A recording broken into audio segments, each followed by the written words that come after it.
په اماراتو کې یو بل پاکستانی یو ډېره غټه کارنامه سره انجام کړې ده. ویډیو شیر کول فرض جوړیږي ځکه چې په دغه ملکونو کې کله یو پاکستانی غلط حرکت وکړي نو موږ هر یو سوشل ورکر هر یو انفلوئنسر راپاسو په هغه باندې ویډیو جوړو چې دې سړي ټول پاکستان بدنام کو. خو چې کله یو پاکستانی ښه کار وکړي نو هغه موږ له اپریشیټ کول پکار دي. دې پاکستانی چې کومه کارنامه سره انجام کړې ده په هغه کارنامه باندې د سیول ډیفنس اتھارټي د شارجې باقاعده د هیومنټي د بیسټ انسان او د بیسټ خدمتګار ایوارډ هم ورکړی دی. په دوبۍ کې چې کومه شارجه سیول ډیفنس اتھارټي ده هغه ول دا ایوارډ هم ورکړی کېدی شي پرایز کوم نقد کیش پرایز هغه ول هم مختلف عربیانو ورکړي وي ځکه د چې کومه کارنامه سره انجام کړی ده یقینا د اپریشیټ کولو قابل دی. دا پښتون نه دی جی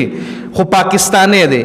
پاکستانی چې پنوم پاکستانی وي یا افغانی وي مونږ همیشه سپورټ کړی دی. په عرب ملکونو کې کاغه ښه کار کړی دی هغه مونږ هم اپریشیټ کړی دی او که غلط کار کړی په هغې باندې هم مونږ تنقید کړی تنقید برای اسلام کړی دی. خو دې کې دا یو پاکستانی دی چې دا پښتون نه دی چې خو د په عرب کې په شارجه کې یو ځای کې اور لګېدلی و چې هلته کوم فایر بریګیډ ډپارټمنټ دی هغوی خپل اپریشن چالو کړی خو هغوی له د یو فورک لیفټ اپریټر ضرورت و. فورک لیفټ تاسو به کتلی وي اکثر په دې که چا نوي کتلي نو د بازارونو کې مو کتلي وي اکثر د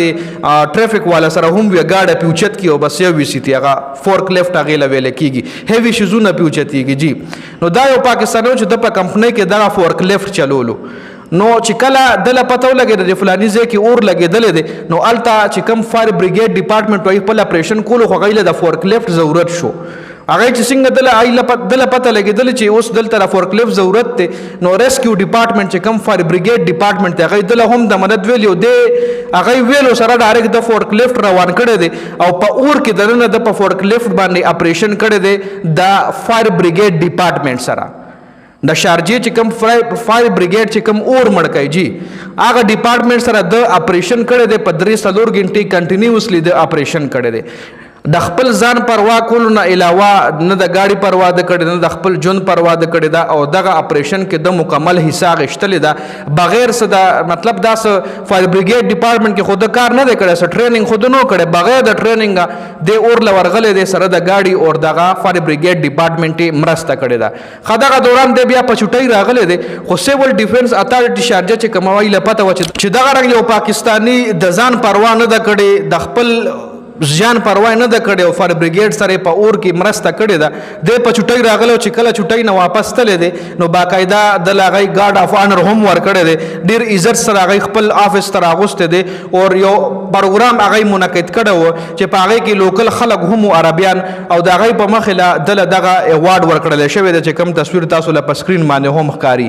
نو دا ښکاره خبره ده چې دغه چې کوم لوکل خلک دي او د څه ټایم دغه اپریشن کړي نو ښکاره خبره ده چې بوله د کیش په مت کې هم څه انعامات ورکړي وي. هغه انعامات پرې دا خو په دوبۍ کې په انټرنیشنل سطح باندې داسې قسم سروسز ورکول داسې قسم خدمات کول ټول د پاکستان یو قسم لا د عزت راوستلی دی. نو داسې خلک موږ له په سوشل میډیا بیا اپریشیټ کول پکار دي. نو ویډیو مې ځکه تاسو سره شریکه کړه چې دا سړی موږ اپریشیټ کړو. ډېره زیاته مننه د ویډیو کتلو. والسلام.